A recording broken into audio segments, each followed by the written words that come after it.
این بیجا شده های ولسوالی های قشت‌تپه و درزاب ولایت جوزجان هشدار می‌دهند اگر دولت به خواست این بیجا شده ها رسیدگی نکند آنها خودشان تصمیم گرفته و انتقامشان را از گروه داعش خواهند گرفت.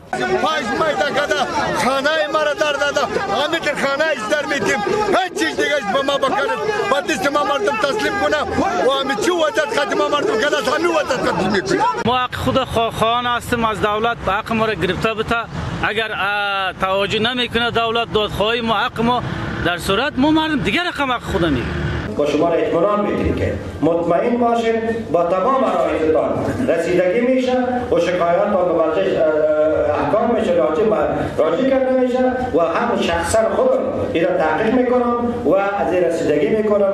این در حالی است شماری از تسلیم شده های گروه داعش که در شهر شبرغان در ریاست امنیت ملی این ولایت به سر میبرند آنها از دولت میخواهند که تامین امنیت شوند.